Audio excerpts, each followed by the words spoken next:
Welcome back to Bleav in Softball. I'm your host, Jenna, and it feels like we've already lived through a lot this year of softball already, but there's still a lot more to come. So, however you got here today, whether it was an audio podcast platform like Apple, Spotify, etc., or watching on YouTube, thank you. Subscribe and rate the show wherever you get your pods. You can follow us on Instagram and Twitter at Bleav in Softball. That's BLEAV. And of course, there's merch. Click the link in our bio on either of those pages or go to shop.bleav.com to purchase 3 different softball shirts available for you, covering our bases, safer out, and catch you soon. All right, let's go through today's batting order. First, we'll be covering our bases. I'll share some updates and call-outs around the softball world. Then we'll head into today's interview with Leah Amico, one of the greats in our sport, whether it was Team USA or Arizona. Everything she touched has turned to gold. Truly. So stay tuned, and then we'll end things with the foul tip of the week where we share tips to help us get better. All right, let's go. Covering our bases. BetOnline continues to be your number one source for all your basketball wagering needs, including pro and college hoops throughout the year. With up-to-the-minute odds, stats, and trends, you can follow your favorite team's path to the playoffs with in-game live betting, contests, and all the best player props. Experience the world's best wagering platform anytime from your desktop or your mobile devices. Head to BetOnline today to become part of the team, and remember to use promo code Bleav, that's BLEAV, for your 50% welcome bonus on your first deposit. BetOnline, the game starts here. As you all know, I am teaming up with Rip It Sports this season. I have worn my new Ringer turfs every weekend so far this college softball season, and I am proud to rep it because their mission is to elevate female athletic performance. And how do they go about it? They just get that women and girls deserve gear specifically tailored to our needs. Gear that fits right, performs well, and meets our unique demands. Rip It is offering an exclusive 15% discount. Just use the code Jenna15 when you shop at ripit.com. That's JENNA15. This is your chance to experience the same quality gear that helps so many women and girls excel. I saw a lot of women excel at the Mary Nutter tournament in person this past weekend. The amount of previous guests and Bleavers that I got to see in person was so fun. And I only got to actually document a handful, but I saw so many, and it was just the best. I mean, from Stacey Newman to Rhonda Revelle to Kelly I and Lisa Fernandez, Chelsea Spencer, just so many that I didn't even get a chance to say hi to as well. And it was still so great to see them do their thing on the field. And then even some pros too, some people who are out of the college game but still very much in the game, like a Megan Faramo, Rachel Garcia, Natasha Watley, and my old travel ball coach, Holly Pierce, for example, who was a guest on this show too. You know, I got to see her, and there's so many players that were competing in the tournament, and then people like me covering it and other people there that she has had a hand in their careers. So that was really awesome as well. And then the quickest reunion I've probably ever had with a guest, minus maybe some of my old teammates and coaches, but Charlize Palacios was there with UCLA. So between her and her sister, Sachelle, I saw them both in person and got to give them hugs, which was, it's one of my favorite parts of doing this. And also a ton of history. Like when you actually look at the on-the-field performances, I was with D1 softball there at Mary Nutter, and I got to do some interviews for some pretty big moments and big-time players. Like a Kiki Malloy for Tennessee became the all-time leader for the home run record for the Lady Vols. I mean, huge deal. Got to interview her. Check that out on the social media channels for D1. Also, Tiari Jennings and OU just continuing their win streak, going for the four-peat this year, and got to pick her brain about what she thinks of all of that this season. And, the atmosphere and the fan experience, I think it was fun. And it's funny because I remember when I played in the tournament in college, I knew, for example, like there's a concession stand right in the middle of the fields and that there was a bar in that concession stand. I just never thought about it. Never occurred to me. Wasn't really relevant for me. But for example, like getting to chat with someone like Krista Humphreys. So KK Humphreys from Oregon and Cece Humphreys from UCF's mom, who coached them when they were younger in high school. I got to talk to her. She saw her daughters play each other for the very first time ever. They played with each other for a few games before COVID hit, but this is the first time they got to play against each other. And just hearing about like some of the smack talk and just seeing how nervous the parents were. They sat right in the middle behind home plate, behind the backstop, completely neutral, the UCF and Oregon logos on their shirts. It was very much a Mama Kelsey moment. And I did see her later, Krista, after I interviewed her. And, she had a beer and she was like, after that game, I think I'm ready to just decompress a little bit. So she took advantage of the bar, the concession stand. But, it was just a different point of view than I had experienced before. And even speaking of the Mama Kelsey moments, Tiare Jennings' parents and her whole family really did something similar. They had OU and they had USD, San Diego. Her sister Telly is on that team too. And it was her first Mary Nutter. It's Tiare's last Mary Nutter. And they got to rep both of them as well. So what a fun way to just experience one of these college softball tournaments. And then one of the best parts is obviously the young girls who are there, the little travel ballers, some of the local rec ball teams who are there. And D1, we got to also do a clinic with Players Collective, and they got to learn from some of the best, like Rachel Garcia, Leah Andrews, Natasha Watley, and just seeing how happy they were to interact with the current players, the huge lines for the OU autographs, people being so excited to run up to a Rachel or even Megan Framo and get their autographs and photos. Like it was really, really cool. And it's really what it's all about. Everyone I talked to that is either still playing in college or still playing pro said, they used to be that little girl. So then to see them on the other side is really awesome. And my SoCal heart was happy to see so many of the travel ball teams and local areas be represented that, they were doing their thing when I was growing up playing travel ball as well. And I saw some of those same teams like a Corona Angels, Batbusters, Firecrackers, Power Surge, Athletics, so many of the same ones at it and then so many more. So it was definitely one of the best parts easily of the weekend. Coming up to this weekend, the first games that are going to be played at Love's Field, OU's brand new stadium, are happening. The scoreboard might be my favorite part. It's shaped like the state of Oklahoma, which I think is just so cool. Like I cannot wait to see how that plays out during their actual games. And then actually conference play starts for the ACC. It's only been a few weeks of that preseason non-conference play, but they are starting things on the Atlantic coast. Florida State, though, was supposed to travel to Eugene to play Oregon and Washington. And that's, in theory, like that helps your RPI, right? To play strong teams like that. But weather is an issue. So they're being proactive and they're putting some games together, no longer traveling to Oregon.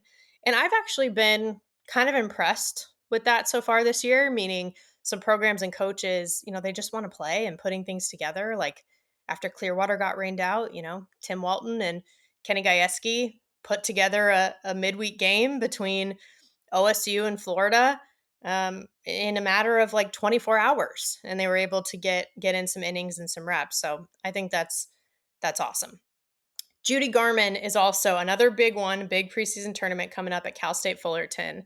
Got to see them in person. They run ruled Tennessee at Mary Nutter. So I love seeing just their energy, especially for those that know Hannah Becerra, not actually my cousin, but might as well be. Got to see her play in person too. And I'm excited for what they're going to do for the rest of the season. And if you want to follow along with what I got going on right now and this week and this weekend, so the D1 Softball Podcast, new episode came out this week with my co-host, Amanda Lorenz. We dig into the chaos that is college softball season so far. I mean, I even asked people on Twitter, like, what's harder right now, ranking the top 25 or climbing Mount Everest? And 88% of people said ranking the top 25. So that's where we're at with this softball community of ours. But you can check it out on D1 Softball's YouTube channel or some of the other social channels. I also have my first weekend of softball broadcasts this season. So Stanford's actually hosting Georgia and Boise State, two good teams. I've seen the Bulldogs play in person in Clearwater. Now I'm excited to cover them from this perspective. Got to talk to some of their players, Coach Tony Baldwin. Now it's going to be actually calling their games, which is great. And, Stanford coming off a huge weekend in Texas. They went 5-0. They beat the number 2 team in the country in extras. They beat Louisiana twice, including a run rule. And Georgia barely got their first loss of the season to Virginia Tech this past weekend. I mean, they have been on an outstanding streak so far to start this season. The Cardinal went to Athens last year and they actually came out on top, on that trip. So now this time, Georgia's returning the favor and coming to Palo Alto. So we're moving quickly through non-conference. And I said it last week that Mary Nutter could be a turning point for some teams. I think it has been, but I still think we're going to see more of that this weekend. And I am excited to see the support and the impact from just all parts of the softball world. And someone who is part of that on many levels is today's guest. I got my gold hoops in for her today. It'll make sense as you keep listening. So let's head into the interview. She is a 3-time Olympic gold medalist with Team USA, 3-time national champion and All-American at Arizona, multiple-time Hall of Fame member, inspirational speaker, and plenty more, Leah Amico. Leah, I can't express to you how excited, especially like 10-year-old me is right now. Well, I'm excited to be on here, Jen. I love that you cover and support so much softball and you're so involved in every way. I love seeing how our game is growing, and part of that is what you're doing as well. So I'm excited to be on today. Well, I mean, right back at you on multiple levels, honestly. And I'm actually thrilled to see in the background, everyone on video will be able to see this, the Dream Team, the real Dream Team Sports Illustrated cover, because that I still have that from back then. And that was one of my favorite things growing up. Definitely one of the more inspirational sort of moments that I had to be a softball player. And I've had some of your teammates who are in that photo with you on this show. But now, you, I think, are number 8. So it'll be officially like half the people in that photograph. And I don't think I ever would have imagined that as a younger me. And it makes me really, really happy. So thank you. Oh, that's awesome. Yes, I was able to play in the first ever Olympics, right, in 1996 when I was still in college at Arizona, and then I went to 2000, and then that was obviously 2004, and the game was just continuing to explode. And it was such a big deal for us to be on the cover of Sports Illustrated. I just remember that moment of like us saying, okay, no way. They were saying they were considering it. We were so excited. And then they got the final approval. And all of us were just like, this is the best thing ever. So to be able to come back to the States and to see us on the cover of the Sports Illustrated was such a big deal for softball, such a big deal for, just the world of softball, really. Absolutely. And even recently with, the not so fun announcements from Sports Illustrated that they're kind of winding things down. The first thing I thought of though was this cover. This is the first thing that I thought of because I feel like it was just such a moment for softball. It's only grown ever since, but this was like one of those just moments in time that felt like it was just a turning point in a really good way for our sport. Yeah, I agree. And I have loved to see, I mean, again, that was a long time ago, but you should be going in one direction, right? And it really is going in a positive direction. A lot of that because of the media attention. ESPN is a big part of that. And I have been able to call games at the Women's College World Series with Westwood One Radio nationally. And even that only started, 15 years ago or so, to where that was the first time it ever had been nationally on a radio broadcast. Obviously, TV was covering it, and so to just see the explosion of what Oklahoma has been able to do, and the stands, them, adding 4,000 extra stands and immediately being filled and, to the brim and standing room only. It's been so exciting to see this game grow. When you're somebody too from the college perspective. So obviously I loved watching the entire Team USA at that time and now even. But from the college perspective, I mean, for those who don't know, they should know, but for those who don't, you were named to the ESPN greatest of all time college softball team for a reason. I think you still have, or you had for a very long time, the record for the highest batting average at the Women's College World Series, hitting 750. Is that correct? Yes, I still have it. It's a couple players have come close. Megan Langenfeld from UCLA.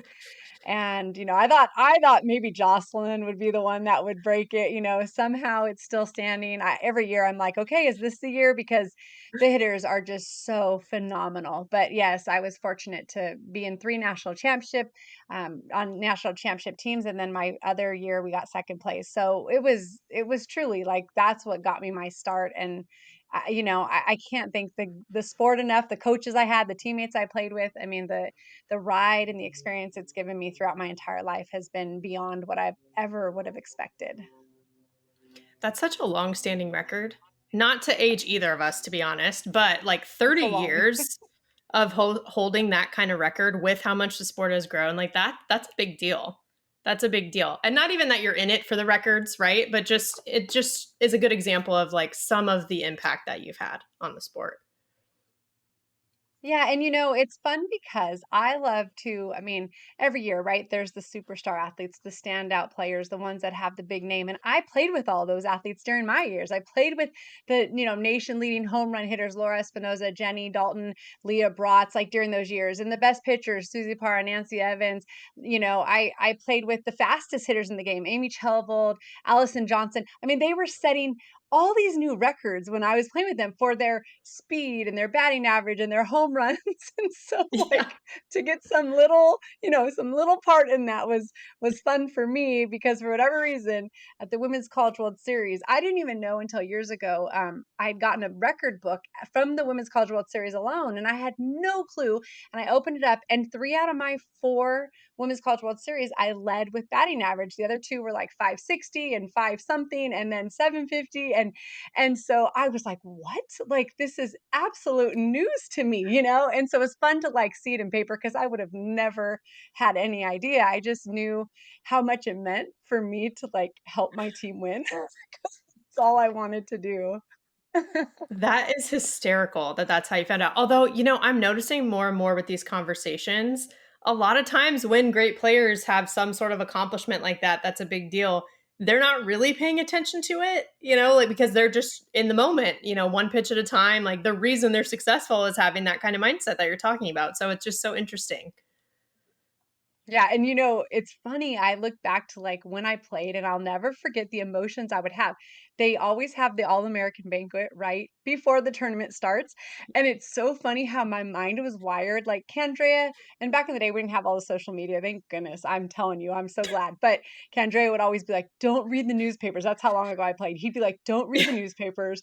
So would have no idea, like, I always felt like I was hitting 150, but, like, I was in the, 400s, and, like, I had no idea. And so they would name me an All-American, right? 3 out of my 4 years as first team All-American.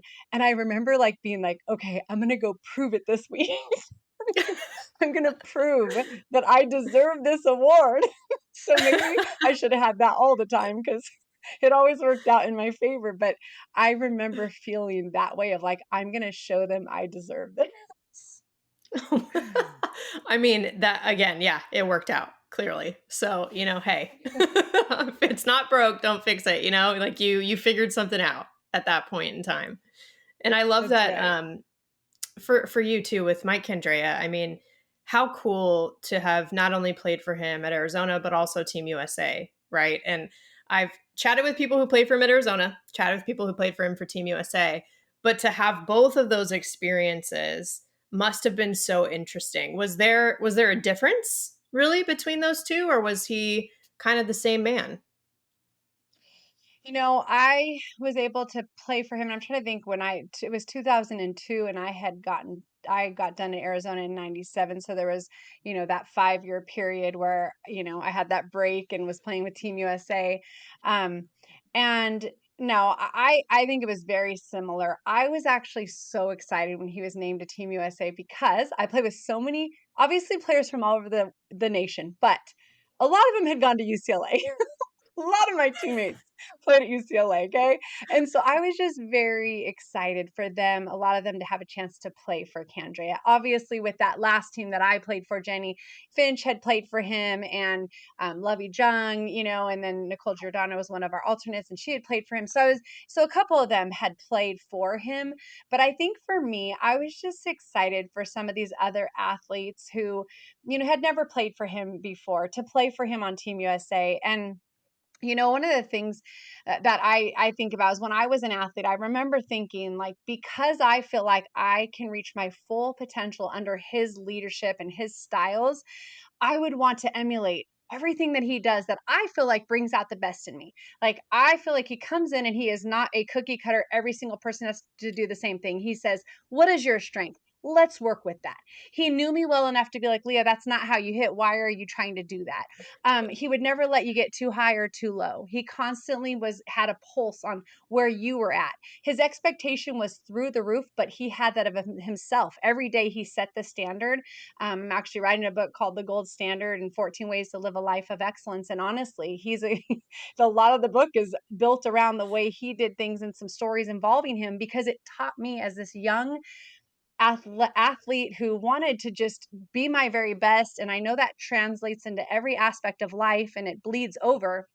And so there were all these things that he did that I feel like allowed myself and my teammates to thrive. And I had fun doing it. I'll never forget coming back after my first Olympics and kind of I'd picked up some bad habits. And through the year, like he would just stay after practice with me because I'd be like, I'm doing okay, but I don't have my swing back. And he would sit with me for an hour after practice and we tried 20 different things until something clicked.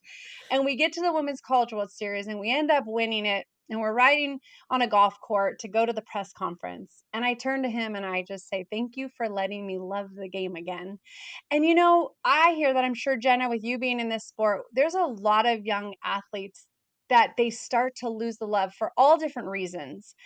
But I feel like a lot of it is the environment you're in. And so I feel like Mm. he set it to where we could thrive and enjoy it while you're putting in the hard work, while you're going through the struggle and the grind, you can also enjoy it. And so whether we won or not, he gave me the love back. And then I look and I went on to win two more gold medals. And so thankful I got to win my last one with him at the head. But sorry, I made that a long answer, but really, like, I just love Coach Candrea, and I'm so thankful for the impact he's made in our sport. No, I how could it not be a long answer with that kind of question? I mean, with all that you both have been through together, right? Like it really is incredible. And to me, I think that what you just said in terms of like he made you love the game again, that's one of, if not the highest compliment that a coach can get, in my opinion, from somebody that played for them. Like outside of, Mhm, of course, all the tangible championships and things like that is truly impact. So that's, I love hearing that. mhm. Yeah, for sure. And then I want to then share that. I do a little bit of coaching here and there. I've been coaching with Team Israel the past 3 summers for their under 18 and under 22 programs. And I just want to foster that because, I see like different environments. I mean, there was a young gal who played for me, just got done with her Division 1 experience. And, I'd seen her in the winter, and she got to play on the women's team. And then she also played for me in the under 22s. And she ended up being one of the top hitters at all the European championships. And I said, hey, what happened your senior season? Like, why her numbers just didn't, in what I saw in her ability, her numbers weren't there. And she said, I feel like I went through a mind game. I feel like, and whether Mm. that's, self, you put it on yourself or whether it's from those external pressures that are real at times, I just know that I saw in her what she was capable of and she proved it, but I wanted to give this environment to just thrive in. And so I was happy she had that opportunity to play internationally, to finish her career really by being at the top of her game in what she was capable of. And so to me, a lot of it is we're women, right? We have those emotions, whether we express them a lot, that comes and goes. That's different for everybody. But either way, there is something powerful when we feel encouraged, inspired, believed in. It just goes on top of what we already know that we want to achieve and we at times feel like we can't achieve. So I want to, like, as a coach, anytime I'm in that position, I really want to just pour that onto these athletes and let them know, hey, go shine. You have the possibility in front of you. That's the best feeling. And I feel like we always talk about the ability to play free. And I think that's the type of environment that allows you to do that, right? And that's really the best feeling. I think the reason that we all love the sport is because we've had that feeling at some time. And not just ourselves, but with our teammates, et cetera, right? And I think obviously, looking at the gold standard, you mentioned your book, but I know you have your podcast too. You could take it literally, right? Because you've obviously back to back to back Olympic gold medals, and then of course the 3 national championships. But it's obviously more than that. So what is the gold standard? Yeah, I think the gold standard is being like who you want to be and you are capable of being, not letting anything stand in your way. Right. I did that in the softball field, and a lot of that, what team was I part of, who was my coach, who were my teammates. That plays into it, right? But then I get done with softball, right? Or I actually got married in the midst of playing softball, and so I get married, and then I have kids. And what does it look like to be a gold standard wife or a gold standard mom? Or I'm doing commentating like I know you do. How do I give my best in the booth, right? To where I can now elevate and lift up these athletes that we're commentating about. What does that look like, right? As I'm out there speaking and I do a lot of speaking or the little coaching, like I said, that I do, how do I become a gold standard coach? And this is what we're talking about. It's this idea, really what it comes down to is every single one of us can be the game changer, no matter what Mm, environment we come into. And what I love is you we look at leadership of, okay, who's the oldest, who's in the position of authority. But I don't mm. think that's what true leadership is. Leadership is influence. And we all have the ability to have a positive influence or sometimes a bad leadership, it's bad influence, right? Negative. And so with that, I want people to know how you do everything matters. Your attitude, which Candrea was very big on, your attitude and your effort are completely within your control, and how you treat people. I feel like it all can be summed up in attitude, effort, and teamwork, and how well you can mesh those three. And I'm a big believer that if you can do them with the right heart, with the right focus, with the right meaning and intention behind it, that you're going to make a positive impact wherever you go. Those are the things that we can control too. Attitude, effort, right? Like the teamwork aspect. We can't control most of the things I feel like that happen in softball, right? And in life, really. But the few things that we can control, like what you're talking about, can make the biggest difference. I think you nailed it. Yeah, and that was a big thing. And I'm going to tell you, I did really learn a lot about on the softball field, but it 100% has influenced me and helped me as a mom, as a wife, going through ups and downs in real life, right? In your everyday circumstances, through struggles and trials, through relationship stuff, really understanding if it's out of my control. I see other people that really go on these emotional roller coasters, right? Because they allow a lot of things they can't control to dictate how they're going to respond and how they can even get up each day. And that doesn't mean we're not all on a journey, right? We all need to learn and we all grow and we're all different. But I Bleav even in the midst of storms and trials, and we saw this as athletes, right? It might have been a slump we were in. You have the ability to still find a way to take something positive, to turn it around, to find the solution. That's a big thing Candrea would talk about. He said, a lot of you guys as Olympians, you guys were always solution based, whereas a lot of people are sitting and focusing and dwelling on the problem. Y'all were working Right. to make, what do I need to do? What's the next step to find a solution to change things? What do you think helped you the most in being able to stay solution based? We talk about short term memory for things, we talk about a lot of different things, but what do you think helped you the most to be able to do that? I think it's what's the next step, and it's not dwelling on what's behind me. It's the adjustment process. I feel like that helped me Mm. as an athlete, and I feel like that helps me as a woman, in everyday life. What is the next step? And then taking action, and then, okay, if that didn't work, what's the next step? Like, right, not sitting, not dwelling, not looking backward, not I mean, you got to learn, you got to know what you're doing, right? Because if you don't learn anything, you just go and keep making the same mistake over and over again. That doesn't help anybody. So I think it's being willing to take action too. Like, you have to learn sometimes just by taking action, and sometimes things don't work out, right? But then it's okay. What's the next step?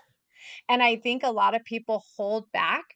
They have that fear of failure. They have the fear of what others think. And so, therefore, they might want to even do something, but they don't. And so, for me, I feel like, not that I don't have those worries at times, but I think I'm just somebody that's willing to take action and just learn from it.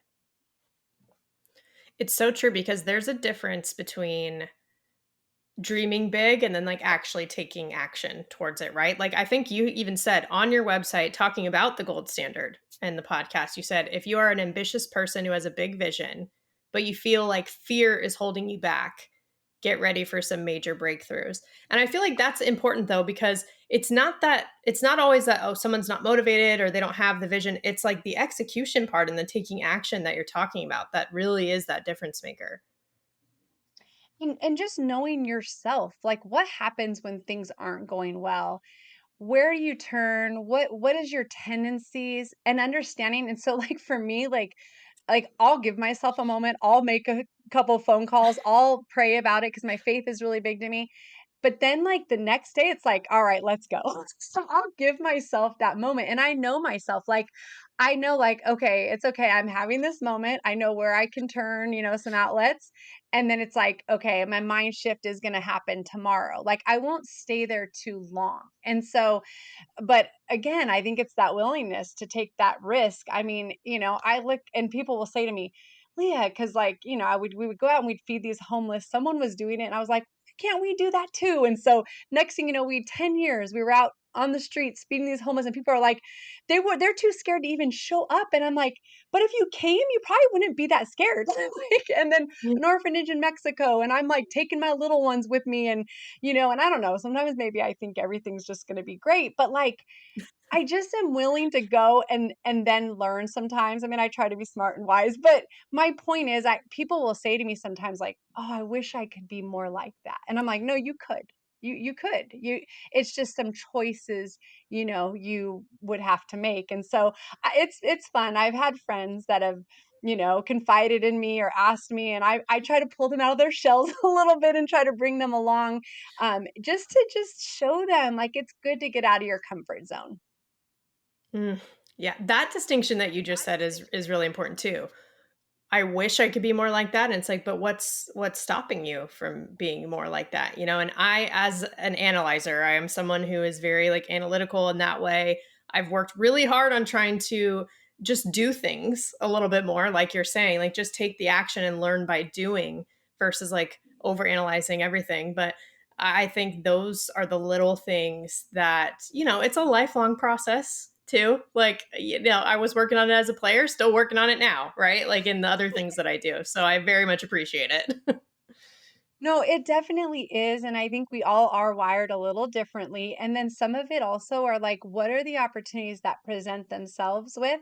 Because I've done a lot of things that I would have never thought I would have even tried, or I probably would have wanted to say no to, but when the opportunity presented itself, I was willing to say yes. I was, a co-host for a few years on a faith-based sports show where they would interview pro athletes. They would bring the interview in-house, and then myself, Frank Pastore was a former MLB pitcher, and then AC Green of the Lakers. The three of us were co-hosts. And the first day, before I went in to the studio, I was sitting in my car like, what did I just get myself into?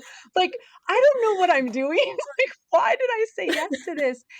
And I just was like, my heart was pounding, and I was just like, okay, well, I'm just gonna go. And so, and it ended up, I had a lot to learn, Jenna. I had a lot to learn. I had a lot of growth that needed to take place, but it did over time. And really, if I thought too much about it, I probably would have said no. But I was so glad I said yes. And just learned a lot through that time as well. Early on, I remember thinking like, these guys, they're MLB players, they're NBA players, like, right, the notoriety, the money they make, the attention they receive, it's so different and than softball, right? A female sport that doesn't have all of that. And I remember after a couple shows thinking, you know what? No, it's good to have a female voice in there. And just getting that confidence to say, like, no, it's good. Your voice needs to be heard. And like building off of that. Whereas right in the beginning, right, I'm doing the comparison game, which is so common. And I'm comparing it to what we all see and know in our society. And thank goodness, like that's changing a lot. There's a lot more women in a lot of different spaces that didn't used to be. But yeah, I think off of that topic you and I are talking about it's so important for us to just say yes sometimes to opportunities that even scare us. Yes, yes. And I mean, I'm saying yes right now, right? Because I'm still working on that as well. It's so true though. It's like what's that quote? It's like you miss 100% of the shots you don't take, right? It's like you either will certainly know the outcome because you didn't try, you didn't do anything, or like you'll actually learn like, hey, what could have been is what is or what happened versus, wondering your whole life. I just think that's a much better space to live in, let alone be an athlete or anything else in. Yeah, and I think also not comparing, like, where other people are at, maybe even years after they've started and you're just starting out, because I think if I even do that in certain areas, I'm like, "Why would I even start?" Like, but it's like, no, Yeah. what is that opportunity? Because they also started somewhere. And so, I think remembering that and giving yourself grace, that's been big for me, because at times where, I'm going in a direction and I'm like, "I don't even know if I wanna keep going in," and that's okay to have that conversation, right? But I think at times I have to say, "Why am I feeling this way?" And then when it's like, "Oh, because you're comparing right now to someone else and your story's not their story." And I think that's important for all of us to remember, especially with so many new opportunities with social media and online opportunities and, television, and what you're doing with the different, with Stanford and with D1 softball and all the opportunities out there. I think it's so important to be like, what is presented before me? Can I step into this and can I do my best with it? Because it really is about that. That's the gold standard, is it's like how I'm willing to show up and not just the result or the outcome, right? And we did that in softball, right? How did I Yeah. approach each day? And then the results took care of themselves. And so that's that idea of, it's really how you do it. Now, are there other people out there trying to cut corners? Sure, but we can't follow along with that. We Yeah. need to give our best and show up to be our best. We joke, my boys, I have my sons, and, 2 are still in high school, one's out, but the 2, they're athletes, and so they'll do something, and some days I'm like, "Yes, that's the gold standard," and other days, like, they're going into school late, or they're, just like, "Oh, I'm not gonna do it." I'm like, "That is not the gold standard," so it's become kind of a joke in our family. I love that. I feel like that is family to a T, where it's like we can have fun with this too. Like it's real, right? Like you are really talking about the gold standard, but like we can also have fun with this too because that's the only way to live life, I think. Sometimes it's laugh or cry, right? And laughing is definitely better. Yes, for sure.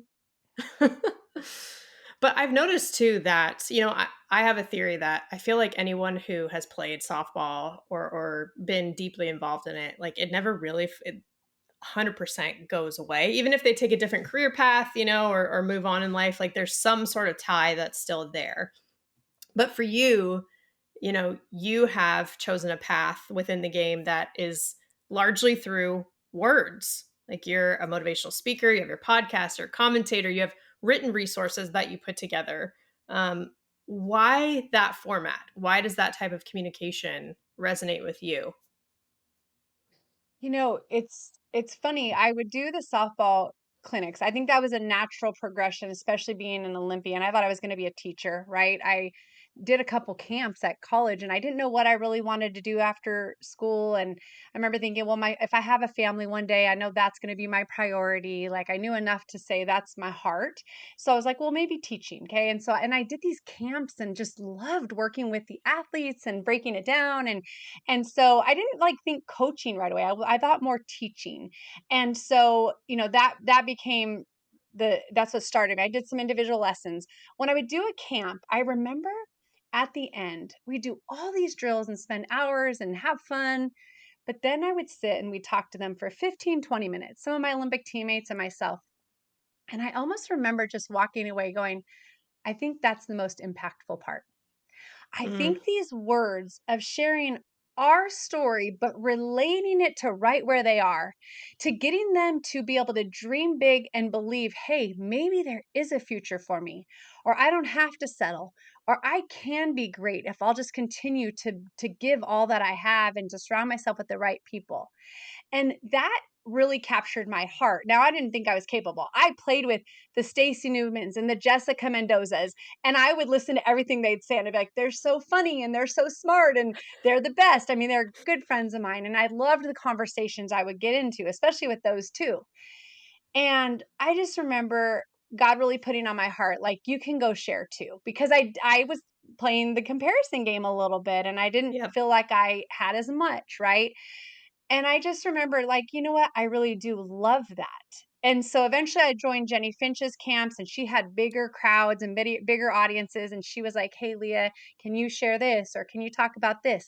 And it was this natural progression. I think that was probably a little better than me trying to go out and do something, because I think I probably would have put too much pressure on myself. Mm, And that has one, thing after another, it's got the ball rolling and it's ended up being, what is the next step? I had done this devotional Jenny Finch camps, she asked me, "Hey, prior to camp on Sunday mornings, would you share for anyone that wants to come early?" And so I was like, "Yeah." And so her and I did it together for a little while as well, but eventually, I mean, I've done 70, 80 of them. Every time I'm just finding like what's for this group, a new topic. And eventually someone was like, "Hey, have you ever thought about putting that in book form?" And I just was like, "No, I haven't." And so I ended up doing that. And then, even this book that's about to come out about the gold standard, um, that it's a lot of those stories, the stories of, the bigger picture stuff that I got to win national championships, I got to win gold medals. But while that was happening, these heart changes and mindset shifts were happening that were showing me bigger picture things that I really Bleav set me on the path that that I've been on. And I'm just a big believer we all can win. It doesn't have to be I Yeah. win and you can't win. I'm really big on that. Like we all can help each other and, Yep. really just like lifting everyone else. That's my heart is I don't want to do anything by myself. I want to join forces. I want to link arms. I'm all about team. And so, even you and I meeting, right? This is our first time Yeah. really meeting. I mean, I've known of Mhm. you, but it's cool to see like, look at, I'm so excited for what you're doing and I want that to continue to grow and explode. Well, and I think that is something that is, I'm always biased about this, but I think that's a special thing in softball. I think it's a special thing in sports. But from my experience with people in the softball community like yourself, I mean, the reason that I've had now half of the people on that poster behind you on this show is because of that kind of mindset that you're talking about right now. Like that collaborative mindset, or even you joining Jenny's camps, right? Like there's a teamwork aspect to that as well that helps both of you and then ultimately everyone around you. It's just like such an important aspect to, this is a team sport, really. So like we do have that piece ingrained in us. Mhm.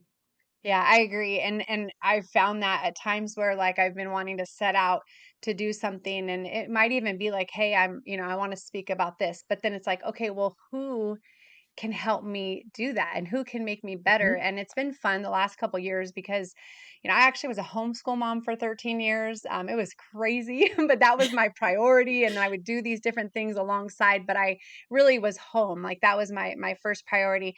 Now my boys are in high school. We only have about a little less than a year and a half of school left before my youngest is graduated. And the last couple years I've been like, okay, well, what do I want this to look like now? Because now I'm entering a new season, right? We talk about seasons. And so it's a Yeah. new season. I have a little more flexibility. And, it was the first time I started delving into what do I want to do? Because up until then, I knew my priority is this. And when things would come to me, I could say yes or no, depending on if it made sense. And that has connected me with a gal who is amazing graphics designer. Well, guess what? I don't have any clue about that, but we need that, right?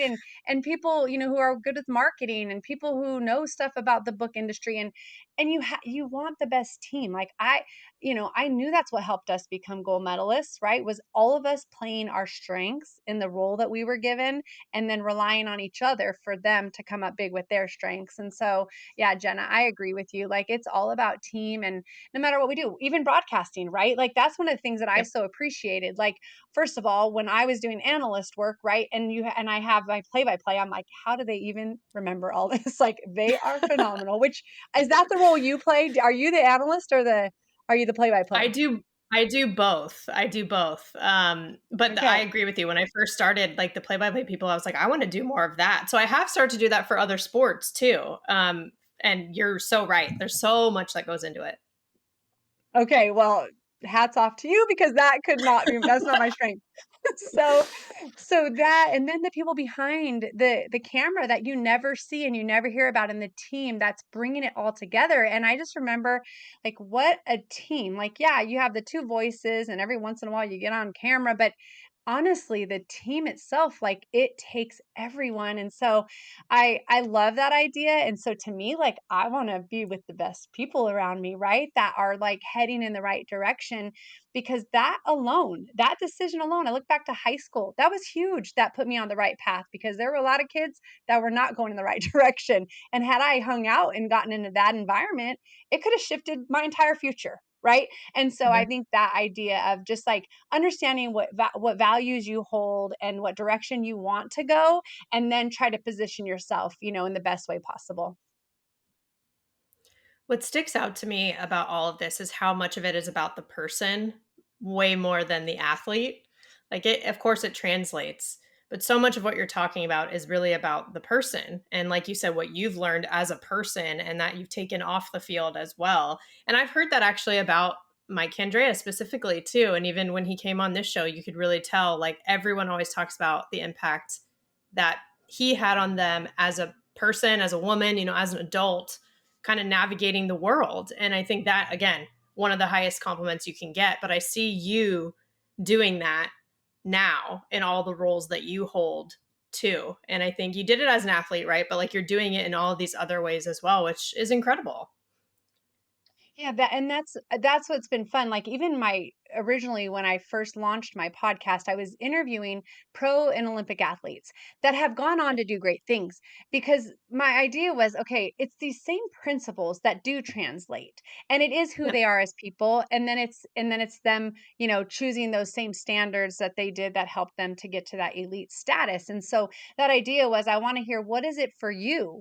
What has made you tick? What are those things that have helped you? Because again, like we should be able to. And a lot of my Olympic teammates and a lot of elite, just in general, athletes, that's why a lot of companies love athletes. They know they understand discipline and hard work and sacrifice, and they, willing to work with others. I mean, there's all those great qualities.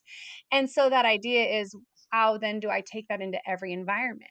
And so it's funny because even when I was first married and my husband and I are like fighting, right? Because, you're like, oh, like two strong people.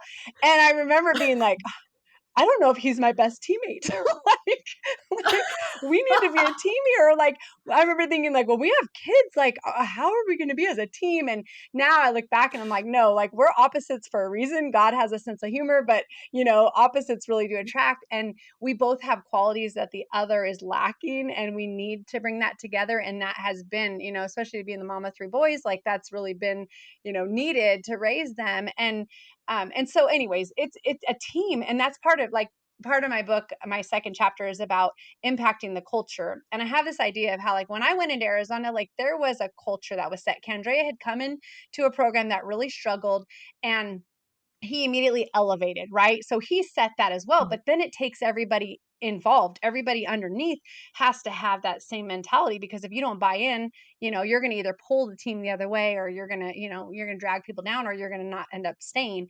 And so, and then my thing was like, okay, so I get there, so I buy into that culture, and then I can also make the culture better, right? And so when I got to the Olympic team, right, the same thing. They had this legacy, and they had people who had been a part of the program for so many years.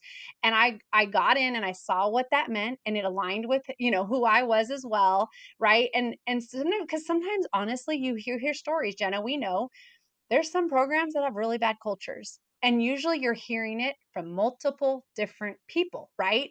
And so those situations are hard, because sometimes the best answer is to leave that culture. And other times it's like, no, you show the way and set the culture. And so when you say that, Candrea, I hear that a lot as well with actually a lot of coaches. You and I have talked about Coach Rittman. You played for John Rittman, and I loved playing for him on Team USA. He's at Clemson now. Just a phenomenal man, and it's who he is as a person. Patty Gasso, the respect she has from her athletes that come in, especially as this strong female leader, and says, they all say it, right? We come in as girls, we leave as women. And the empowerment that takes place, I think that's probably what you'll see is the similarity between all these top programs, is you have these leaders who pour into these female athletes, who allow them to then become stronger women, and then they leave those teams and they make an impact in our communities, in our companies, in our society. It's so true. It is so true and so evident. And you're one of one of those people who are making a big impact in society and in the sport and just for women and girls in a general sense. And this is one of my favorite questions to ask someone like you who's doing this. Do you consider it giving back or paying it forward? Oh, that's a great question. And I have to say, it's a little bit of both. I Yeah. really believe it's a little bit of both. I think for me, Get the giving back part 100%. Like, I feel like I want to take what was given to me and I wanna give it back, right? Yeah. But then at the same time, you know that if they receive it, that is moving forward, and so I don't know that you could say it's one or the other. I really Bleav it's a little bit of both happening at the same time. Yeah, that makes sense. You're giving back what you know helped you, and then you're also finding your own ways to have your individual impact, right? Like you're saying, we were talking about it. No one's cookie cutter, right? Everyone has their strengths, and so you're figuring both out. And I always just think, that is an interesting way to think of it. And I love hearing from someone like you about how you think about that because it's complicated but simple at the same time. Yeah, and I think it's a great question because people might look at it differently, and that just comes down to your motive, right? Of why you're doing what you're doing, and but ultimately, again, I think it goes back to what we've talked about. Like, everybody kind of wins because you're still being involved, and then those that are receiving are able to take that and run with it. Right. That's exactly right. And obviously, we've talked about Candrea a few times. How could we not, right, in this conversation? But to see the growth, we've talked about the growth of the sport. But for you in particular, now if you go to Tucson, it's Mike Candrea Field, for example, to see that sort of immortalized in a way. What kind of emotions do you have seeing that, having been through all of these different phases of Arizona softball? Well, I think it's so well deserved, and it was really hard when he decided to retire because I know the impact he had in my life and so many other lives that he touched. And not that he's not doing that in different ways now, but on the field every day, you learn so much more than softball. And so to see them name the field after him is to me like just a no-brainer. I think it's necessary, right? Because I think his name should be cemented. I was very fortunate of the people that had come before me. I was very blessed. You know, I look back and at times I'm like, man, it'd be so fun to play right now because I'd have so many followers and I'd have so much this and so much more NIL money and all this stuff. And they make more than I've ever made as an Olympic gold medalist. But I will say, I don't I I don't regret the time period I came up in. I came in and guess what? Candrea said to my mom, "All right, go buy her a brand new pair of running shoes because those things are gonna get worn out." And so when I came in, but by the time I left a few years later, and that year, the fall, they had just built the new stadium, and it wasn't the first of its kind in this country. And so we were on that cutting edge, but there are women that played before me that caused that to happen and they never got to see the results. And I think I'm glad when I came because I was able to see that roll over, whereas a lot of athletes a few years down the road, they never saw that. They just come in and it's Yeah. there. And so it really allowed me to so appreciate, even from the first Olympics to the third Olympics, the difference of you were just grateful to get anything. And if a company was willing to sign you was such a big deal. And by the third, they're like, well, they better give me this and they better give me that. And you're just like, whoa, to be on both ends was very eye-opening. Had I not been there, I wouldn't have known the difference. And so it was Yeah. it was an interesting time, but I'm grateful for when I played because the women before me had paved the way and the coaches who sacrificed so much. And then I was able to be that part of some of that stuff growing, and I was blessed to be a part of USA softball. And then to just see it continue, that's what you want. You want to find any way that you can continue to keep helping. Now, even though I'm way done playing and it's so long ago, how can I still, in any way, shape, or form, push this sport forward more and more for these young ladies coming up? That must be such a great perspective too that you have even coming into the broadcasts that you're working on. Because, having that sense of understanding the history, but also understanding like where we're at now as a sport and just as a community, like that's a big deal. I think there's room for better or more education around the history of our sport truly, especially with, like the current generation playing and the young girls who are coming up because there is so much that led us to this point, to your point. And I think sometimes it actually might help a little bit. We have so much pressure placed upon us. There's so many things that these athletes are constantly, feeling overwhelmed. Sometimes maybe to be like, hey guys, They all had to share helmets, or they nobody could Yeah, afford their own yeah. bats, or there was one bat and it was, 20 whatever, it weighed this and that was it. Whether you were like 10 or whether you were 18, you had to swing the same, length and weight of bat. Like It's true. it's funny to think back, but that's how it was. You just did with what you had, And and then I think that's what's been fun for me too, like being able to go around the world and to see softball and to help Israel softball and to see like trying to make it grow in Europe softball. And we would play obviously the teams that would make it to the world championships. So Italy was always good, right? And you had, Netherlands were always good.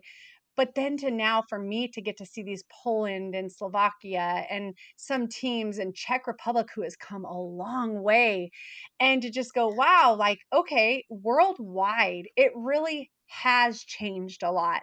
And, that if, the fact again, if I can be involved, and there's a lot of former All Americans, coaches around, from the US that have gone around the world, Olympians, players that have really done their part as well to do their best to grow the sport. Globally, it's incredible. It really is, and obviously you have a wonderful and very helpful perspective on what that looks like given all of the international Mm. experience that you have. And then so we look at a year like this. We're in 2024, the Paris Olympics are this summer, softball's not in it. We did get it back in Tokyo. It's looking good for LA, but we don't have it this summer. What do you think we have to do to make that, more of a consistent thing for our community? I think it's just continuing to grow it globally. I know Candrea, Mm, he's helping a little bit with Italy. I know that came through a relationship of their, manager who had passed away over COVID. And so they had asked him, and he said he'd be a consultant. And I think the continued growth of the game globally is the answer. And that's why for me, I mean, I was actually at a tournament with a 13 and under team Israel, and it's a mix of athletes from Israel and Americans who have Jewish heritage, and they're playing together. But that younger age is the difference, Jenna. I think that's the difference. Italy, again, it's certain parts of the country where they play it and they have it even at the youth age. But a lot of these other countries, once they can get some of these athletes, it's really later in life. A lot of them they have no travel ball type of programs. If you go to a private school, they said that's usually the only way you're even exposed to the sport. mm, A lot of people in those countries, they don't even know about the sport of softball. That's the yeah. difference. And I think our struggle compared to like soccer or football is how it's known around the world, right? Globally. And I think that's where the challenge comes in. And so the more we can educate. So I do feel fortunate. I was just on a trip with my husband celebrating our anniversary in Costa Rica last week, and there were some a young couple from the Netherlands that were there. So I was telling them how great the Netherlands is in softball. They were like, I don't know. I know. Never seen it over there. So I found that, okay, it just depends on same thing. I spoke to some students that had come over from China. China, when I played, they were one of the top in the entire world. But yet, Yep. depending on where these people and students were from, they had never even heard of the sport. So that I think is the biggest challenge. I think in America, where would you go that people haven't heard of softball? Right. And so if we could do that Yeah. and start to do that more on a global scale, that's how I think it starts to change. It's interesting, and it actually makes me think just looking back at the collegiate landscape and how it grew. It was so West Coast focused, so West Coast heavy for a long time. But then as, talent has gone more places across the country, there's been more of that development too that's gone along with that in these different locations. And then so you are reaching the kids younger, and then all of a sudden now we're coast to coast, like there's fantastic talent everywhere. And if you think about that, but like on a more global scale, it does make sense that like that sort of maybe a little bit more grassroots in that sense approach could be really key for us. I think that's a great way to look at it, like you just mentioned, because same thing when I would travel to the South originally, realized a lot of those athletes are playing slow pitch. And now to look at some of the Yeah. phenomenal athletes coming from those areas, to see, I mean, it's been a while, but really a short amount of time for that to happen. I agree with you. I think that grassroots approach, if that can start to happen in other countries, and that's, I know personally from my experiences, I know that's what they're trying to do in Israel, as well as I was talking to one of the leaders from Spain. They're trying to do that more there. So this Yeah. idea, I think it is starting to take on more internationally. Yeah, as it should, and we're all obviously on board for that, like, it's so fun, like, seeing it back in Tokyo after, what ended up being 13 years instead of 12 years because of the delay with the Olympics and all of that stuff was, it was emotional actually, getting to see that again. How did it feel for you as somebody who actually has obviously been on that stage? Yeah, I had different emotions. I was so sad, first of all, for those athletes not to have their families in the stands. That Yeah. part was really sad, but I was very thankful that they still got to be Olympians and compete in the Olympic Games after everything was so unsure from 2020. So I had these mixed Yeah. emotions. Of course, I was following every pitch and just pulling for them. I knew a number of the athletes. I tried to be in touch with a number of them as much as possible. A couple of my Olympic teammates were coaches. Obviously, Ken Erickson, who helped coach me, was a coach. And so, I was in touch with them the whole time, watching all of it. So I was so, again, grateful and thankful for our sport to be back in the Olympics, but also just felt a little sad, especially for them, that the ones that it's only going to be their only Olympics, that, that was the only experience that they were going to get, not with their fans and families. Cause those were some of the biggest moments to me. I mean, obviously competing with your teammates, representing your country, but then also the idea of who was there, cheering on you on in the stands. And so, yeah, so I had kind of mixed emotions in that sense, but I was so proud of them, and I knew like the outcome is going to take care of itself. Give everything you have. I was so excited when Kelsey hit that home run and they won that game Yes. leading up to the finals, and was like, okay, they got this. And then, of course, was sad. Just like in 2008, I was watching the game in the middle of the night and my heart just sank when it got to the fifth inning. In the sixth inning, I felt like sick to my stomach for my teammates. And it's pretty Yeah. phenomenal that even Cal Osterman was on that team, even though I played with her that many years prior. So even cheering on one of my Yeah. teammates. Yeah, because again, you're in that really interesting sort of, I don't know, the era that's kind of a bridge, right? Like between some of the really early pioneers, but then also like some of the more recent women who have made a huge impact, including yourself, right? It's yeah, it's just the amount of, or the all the different areas of the game that you touch is really cool to see. Yeah, it's been so neat. And I think also staying in touch with all my teammates, like the Natashas and the Jenny Finch and Lisa Fernandez and Laura Berg, and to see the impact and the touch points all of them have, a lot of them in the game still. Jessica Mendoza, she went over to MLB, but still doing great stuff at the Women's College World Series at the ESPN, and still just inspiring so many females in sports to be able to go out and just break down barriers. I just feel so fortunate to still be connected to so many of them. And honestly, even these college athletes, when we're commentating, if I'm able in any way, shape, or form to reach out to them, or I see something they're posting and I just can try to encourage them, I don't know. They might take it and run with it. I was the athlete that would.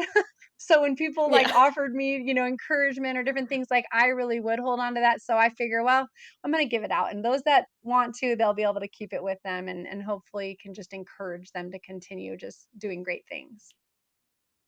Well, there you go. You're giving back and paying it forward at the same time, like we said, which is wonderful. But you're doing so many things. So, just for everyone tuning in, how can people follow everything that you're doing? What's the best way for them to keep up with you? Yeah, probably, my website, leahamico.com, leahamico.com. That usually has stuff. It has my links to my LinkedIn, to my, Facebook, my Instagram, my Twitter. Usually I will just share different things with commentating, with speaking, with the book. I'm going to obviously be sharing that very soon here. My podcast, obviously, the Gold Center podcast with Leah Amico. It's on all the platforms. But I usually share about all of that through my social media. So it's Leah20USA, for those that are on Instagram or on Twitter. And I will continue to be sharing and blasting all that information out. Well, I know I will be tuning in, as I'm sure a ton of people will be. And frankly, I'd have, 8 million more questions for you if I could. But I will respect your time and maybe end with just a wrap up game that I play with every guest that comes on the show. Basically, it's called Safe or Out. And if I'll bring up a topic, if you like it, you agree with it, you call it safe. If you don't, you call it out. Make Okay. sense? Okay. So the first one is playing with a white ball instead of like the yellow ball that we know today. Safe or out?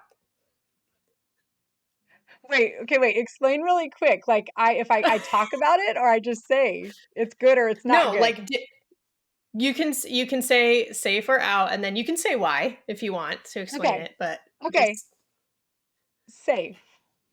But wait, am I supposed to say like I you should play with it or you shouldn't play with it? no, just like your experience. No, it's no Okay. pressure. Like it's just like what was your experience like playing with Okay. it? So safe. But the yellow ball, I was thankful to see like it made you feel like you're a lot stronger than playing with the Yeah, white well, ball. that's always my question too, because I always wonder if people are like, I wonder what my stats would have looked like had I played with the yellow ball the entire time, you know? So, okay, that was the first one. Second one is with your uniforms, having shorts as your uniforms.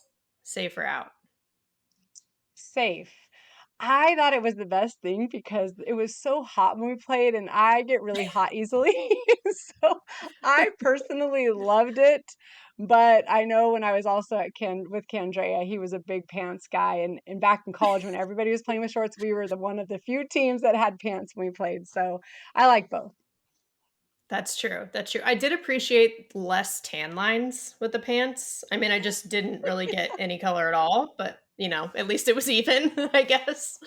Um, okay, got it. Next one is the conference realignments. Safer out. Mm. Safe. I am interested to see. I Bleav all sports people are very flexible, and that's a big thing in playing sports. So I'm excited to watch how it plays out and to see which teams take advantage of the new conference that they're a part of. You're again one of the people that I like to ask this question to because, obviously coming from the pack, right? And how historic Mm. the conference has been, and that's obviously changing. But at the same time, you're right. It's like we have to make adjustments, right? So how do you balance those two things? But you're such a big part of that history. I feel like maybe just all of us will just be like memorialized in stone now that the pack is going away, which is really, really sad. It's so sad to think about the history and you being from Stanford, the history that Stanford has. Very, very sad. But I think in some ways it's going to be etched, right? It's going to be etched in stone of like these people were the ones that made the difference. So we'll just try to take the positive. That's true. That's true. We'll try to go out with a bang this season. Yeah. Yeah. All right. The last one is bat flips. Safer out. Safe because you know what? I'm just going to go for it. I'm personally not a fan. I'm not a fan. Okay. I'm just gonna say it. To each their own. Be who you are. But I know playing for Candrea, we were always like, you know what? We do it. That is the show. Yeah. Ooh, that is the show. I like that. I haven't like heard it put that way, but that's good. I like that. Well, this has been awesome, Leah. Again, thank you. I'm so glad we were able to connect, and I'm really excited for everything that you're doing. I'm going to be keeping a close eye, and thank you also just for everything that you've done for the sport and for women and girls. Thank you so much, Jenna. It's great talking with you. Excited for all that you have going on as well. Keep making a difference in our sport. Obviously, really enjoyed connecting with Leah. She is just such a pioneer in our sport for women and girls, just in a general sense. And I think we got a little glimpse into why she's one of the four women who have three Olympic golds. And maybe even also, by the way, why Mike Candrea, her coach, was named the interim athletic director at Arizona, a softball coach in charge of all the sports at that kind of athletic institution. That is goat stuff. Before they hired their new AD, he was the one that they turned to. And I think that says a lot. So, with that, let's transition to the foul tip of the week. This week's foul tip is about doing less. It's sort of counterintuitive when we're talking about working hard. Our brains automatically think about doing more. We always want to do the most we can, and we put a lot of thought into that. But I want to reinforce one of the concepts that Leah brought up. And, she said it more than once. that if she would have thought about something too much, whether it was, her high batting average at the Women's College World Series or her podcast and her career path now, it probably wouldn't have worked out the way that it did and as well as it did. And in that same vein, I actually saw another friend of the show, a former guest, Ashley Burkhart, who's a Purdue alum and a hitting coach. She was sharing some tips for young players who are going to tryouts, especially if they're a little bit nervous. And the first tip she mentioned was about trying less. Because the thought process being when we are anxious or we feel under pressure, we tend to overdo it a little bit. Our efforts, even if they're 110%, it becomes too tense. And you, generally speaking, have more success when you're at more of a smooth, relaxed 90%. We talk about this. I've said this before. My coach used to tell me this. Hitting is a relaxed skill. You feel better usually, and you have a better outcome usually when you're more relaxed. And I think that's why you see so many hitters breathe every time before they step in the box for every pitch.